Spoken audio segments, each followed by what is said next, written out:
What is land use planning?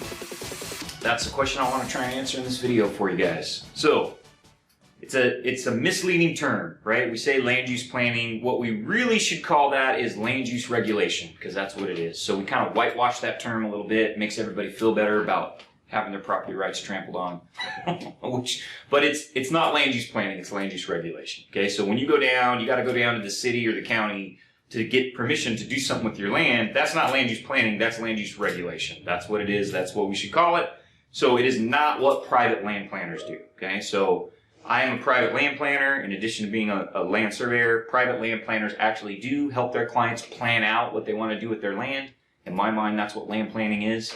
That is not land use regulation. So if you are a individual that works in a local government, city or county or even a state, and you are telling people what they can or cannot do with their land, you are not a land use planner, you are a land use regulator.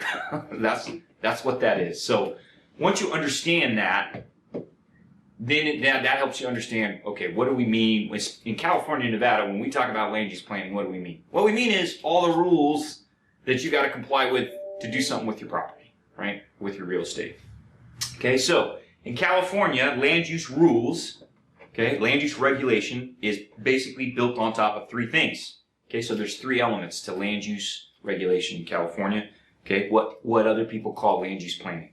Okay, so the first thing is zoning. Okay, that's the main thing. So in California, we have zoning that tells you what you can and cannot do with your property. Okay, and it's kind of a weird name, but it basically comes from, in the old days, they used to group similar land uses together into what they called zones, right? So you couldn't build a shopping mall in the middle of an industrial area or build a factory in the middle of a neighborhood. We still do that to some extent, but it's not as strict as it used to be. People have also realized that zoning a lot of times was used by rich white people to keep poor people out of their neighborhoods, poor people of color out of their neighborhoods. So there's been some pushback against that recently, but that's the main land use regulation tool in California and Nevada. It's called zoning. Not every state has it. So like Texas, for example, parts of Texas don't have zoning, but California, we are definitely heavy users of land use zoning. Okay.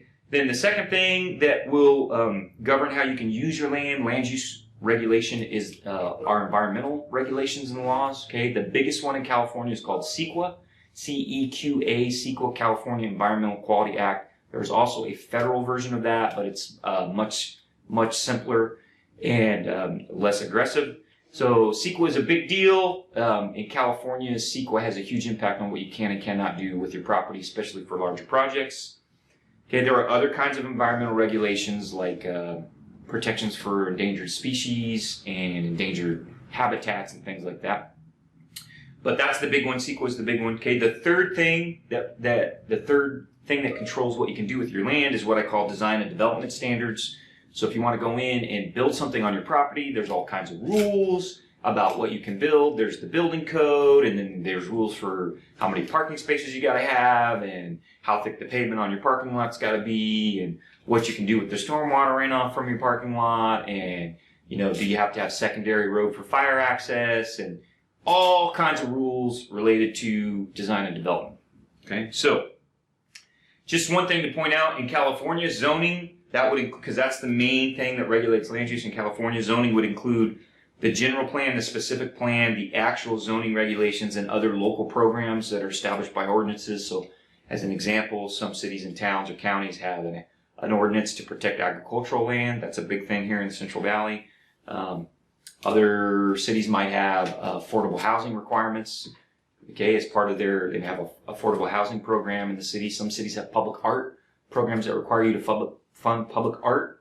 When we get over into the ritzy parts of the Bay Area, we run into those kinds of things.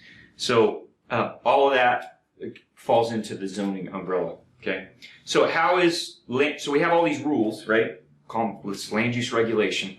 We have all these rules about what you can and can't do with your property. How are those rules enforced, right? Because rules don't do any good without an enforcement mechanism. Okay, so there's three ways we enforce land use planning, land use regulation in California. Okay, so here's the three ways we do it. The first way is that we require you to get the approval of your local agency, your county, your city, before you can file a subdivision map. So to create subdivide a big parcel into small parcels, or to do things like a lot line adjustment to move a property boundary. So to do any of that kind of thing in California, you have to go get permission from your local government agency. And so that gives them an opportunity to enforce their regulations because they can deny you permission to do that. The other way they enforce it is when you go in to pull either a building permit or a use permit. Okay, so for certain things, anytime you want to build anything, just about, if it's not a garden shed in California, you got to have a building permit. And then there are certain things that may be allowed by your zoning, but you have to, if you want to do it, you have to go get a what they call a use permit, and that gives the local agency an opportunity to enforce the regulations and to put conditions on your permit. Okay, and then the third thing is we have what we call code enforcement. So that's a guy that drives around in a truck or a gal that drives around in a truck, and they write you a ticket when you're doing stuff that you're not allowed to do under any of the things we talked about: zoning, environmental regulations, design development standards. I just had an example of a guy, he owns some property up in Sierra Nevada, and he graded a little building pad, and one of his neighbors called the local code enforcement agency, and they came out and wrote him a ticket because he didn't have a grading permit and all this other stuff, right? So he got in big trouble. Okay, so what is land use planning? In California, it's not really what it sounds like. It's not land use planning, it's land use regulation. It's all the rules that dictate what you can and can't do with your own private property. There are a ton of rules, right? And so what does this mean? Most of the time, if you're in California and you're trying to do something major with a piece of property, you want to get some professional help, right? So those rules are complicated and hard to navigate, and they can cost you a lot of money. If you violate the rules or you don't understand the rules, it can cost you a lot of money. So if you are going to do anything in California other than buy a piece of property and live in an existing home, get some professional help, right? Land use planning, in air quotes, can come and bite you, right? So work with a good private land planner or land surveyor. They'll be able to help you do that.